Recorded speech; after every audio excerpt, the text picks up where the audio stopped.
What is up with us white people? I've been thinking about that a lot the last few years, and I know I have company. Look, I get it. People of color have been asking that question for centuries.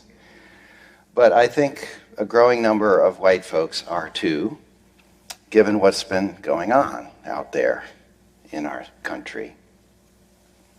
And notice I said, what's up with us white people? Because right now, I'm not talking about those white people. The ones with the swastikas and the hoods and the tiki torches. They are a problem and a threat.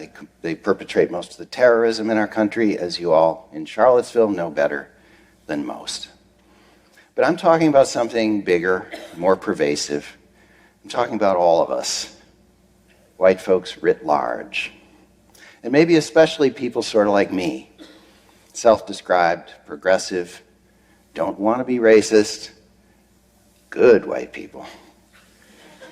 Right? Any good white people in the room? I was raised to be that sort of person. I was a little kid in the 60s and 70s, and to give you some sense of my parents, actual public opinion polls at the time showed that only a small minority, about 20% of white Americans, approved and supported Martin Luther King and his work with the civil rights movement while Dr. King was still alive. I'm proud to say my parents were in that group. Race got talked about in our house. And when the shows that dealt with race would come on the television, they would sit us kids down, made sure we watched. The Sidney Poitier movies, Roots. The message was loud and clear, and I got it. Racism is wrong. Racists are bad people. At the same time, we lived in a very white place in Minnesota, and I'll just speak for myself. I think that allowed me to believe that those white racists on the TV screen were being beamed in from some other place. It wasn't about us, really. I did not feel implicated. Now I would say I'm still in recovery from that early impression.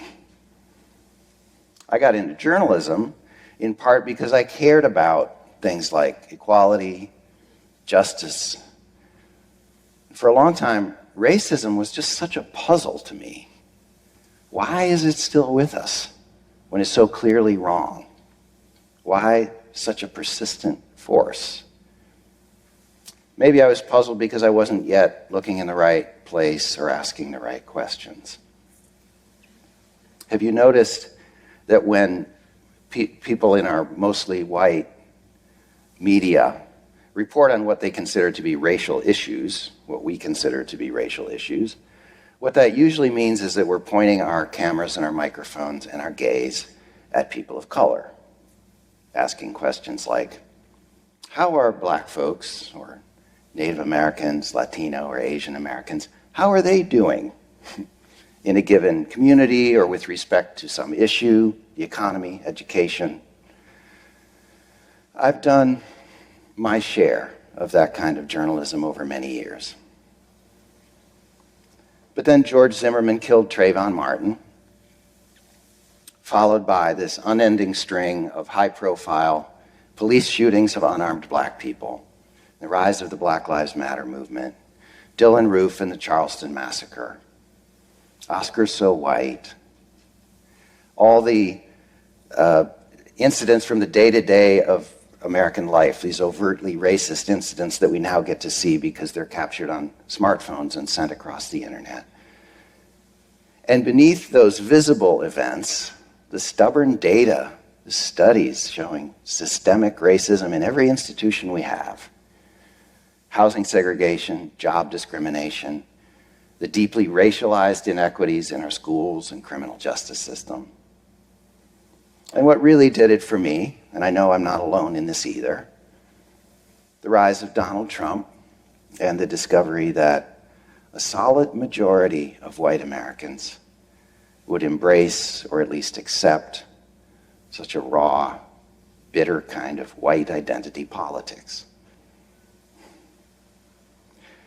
This was all disturbing to me as a human being. As a journalist, I found myself turning the lens around, thinking, wow, white folks are the story. Whiteness is a story. And also thinking, can I do that? What would a podcast series about whiteness sound like? And oh, by the way, this could get uncomfortable. I had seen almost no journalism that looked deeply at whiteness, but of course people of color, and especially black intellectuals, have made sharp critiques of white supremacist culture for centuries. And I knew that in the last 2 or 3 decades, scholars had done interesting work looking at race through the frame of whiteness, what it is, how we got it, how it works in the world. I started reading, and I reached out to some leading experts on race and the history of race. One of the first questions I asked was, where did this idea of being a white person come from in the first place? Science is clear. We are one human race. We're all related, all descended from a common ancestor in Africa. Some people walked out of Africa into colder, darker places and lost a lot of their melanin, some of us more than others. But genetically, we are all 99.9% the same. There's more genetic diversity within what we call racial groups than there is between racial groups. There is no gene for whiteness or blackness or Asianness or what have you. So how did this happen? How did we get this thing? How did racism start? I think if you had asked me to speculate on that in my ignorance some years ago, I probably would have said, well, I guess somewhere back in deep history, people encountered one another and they found each other strange. Your skin is a different color, your hair is different, you dress funny. I guess I'll just go ahead and jump to the conclusion that since you're different, that you're somehow less than me, and maybe that makes it okay for me to mistreat you. Right? Is that something like what we imagine or assume? And under that kind of scenario, it's all a big tragic misunderstanding. But it seems that's wrong. First of all, race is a recent invention. It's just a few hundred years old. Before that, yes, people divided themselves by religion, tribal group, language, things like that. But for most of human history, people had no notion of race. In ancient Greece, for example, and I learned this from the historian Nell Irvin Painter, the Greeks thought they were better than the other people they knew about, but not because of some idea that they were innately superior. They just thought they'd developed the most advanced culture. So they looked around at, the Ethiopians, but also the Persians and the Celts, and they said, they're all kind of barbaric compared to us. Culturally, they're just not Greek, right?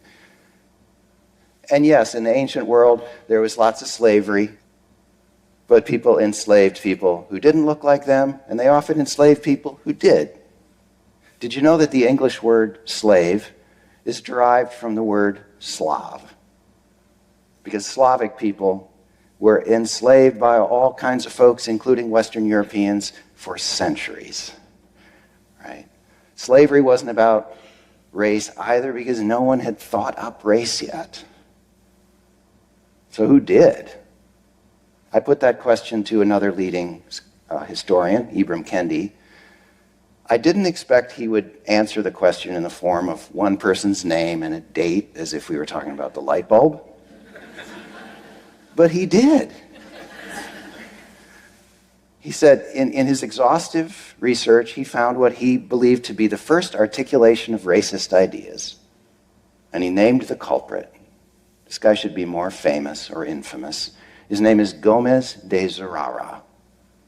Portuguese man, wrote a book in the 1450s in which he did something that no one had ever done before, according to Dr. Kendi. He lumped together all of the people of Africa, vast, diverse continent, and he described them as a distinct group, inferior, and beastly.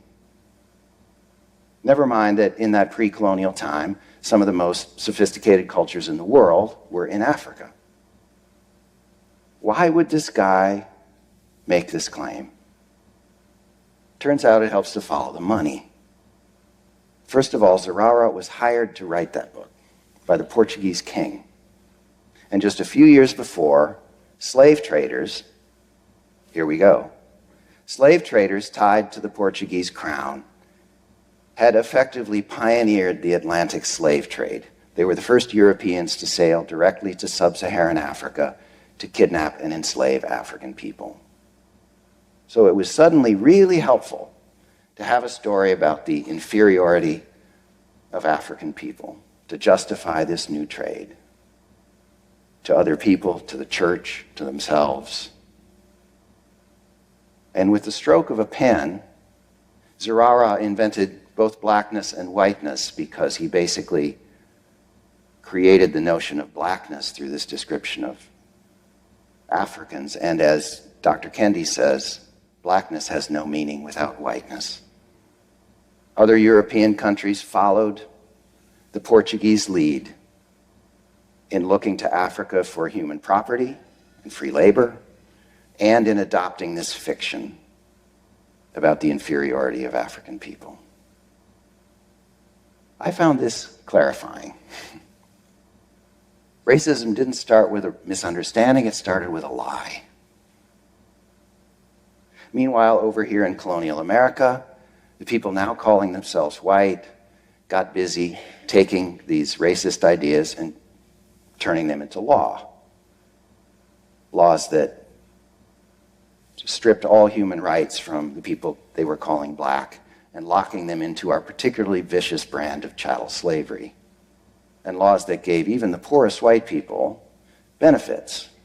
Not big benefits in material terms, but the right to not be enslaved for life, the right to not have your loved ones torn from your arms and sold, and sometimes real goodies, the handouts of free land to white places like Virginia, to white people only, started long before the American Revolution and continued long after. Now, I can imagine would be people listening to me, if they're still listening, who might be thinking, oh, I forgot, come on, this is all ancient history. Why does this matter? Things have changed. Can't we just get over it and move on? Right? But I would argue, for me, certainly, learning this history has brought a real shift in the way that I understand racism today. To review, 2 quick takeaways from what I've said so far. 1, race is not a thing biologically. It's a story some people decided to tell.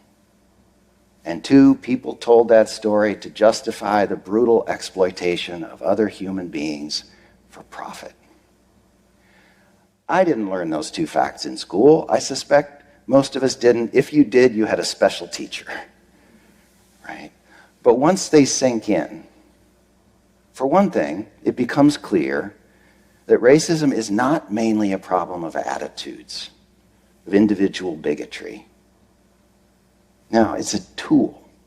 It's a tool to divide us and to prop up systems, economic, political, and social systems that advantage some people and disadvantage others. And it's a tool to convince a lot of white folks who may or may not be getting a great deal out of our highly stratified society to support the status quo. Could be worse, at least I'm white. Once I grasped the origins of racism, I stopped being mystified by the fact that it's still with us. I guess, looking back, I thought about racism as being sort of like the flat earth, just bad, outdated thinking that would fade away on its own before long. But now this tool of whiteness is still doing the job it was invented to do. Powerful people go to work every day leveraging and reinforcing this old weapon in the halls of power, in some broadcast studios we could mention. And we don't need to fuss over whether these people believe what they're saying, whether they're really racist. That's not what it's about. It's about pocketbooks and power. Finally, I think the biggest lesson of all, and let me talk in particular to the white folks for a minute. Once we understand that people who look like us invented the very notion of race in order to advantage themselves and us, isn't it easier to see that it's our problem to solve? It's a white people problem. I'm embarrassed to say that for a long time I thought of racism as being mainly a struggle for people of color to fight, sort of like the people on the TV screen when I was a kid. Or as if I were on the sidelines at a sports contest.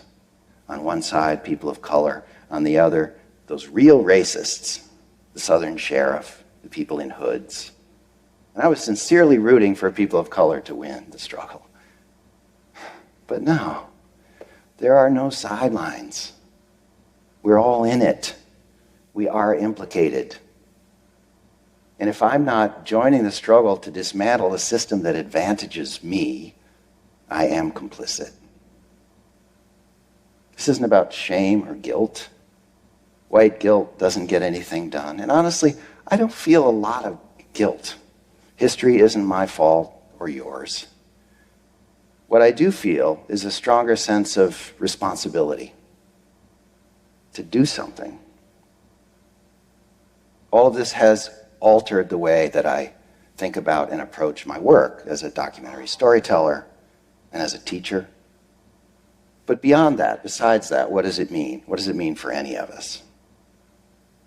Does it mean that we support leaders who want to push ahead with a conversation about reparations?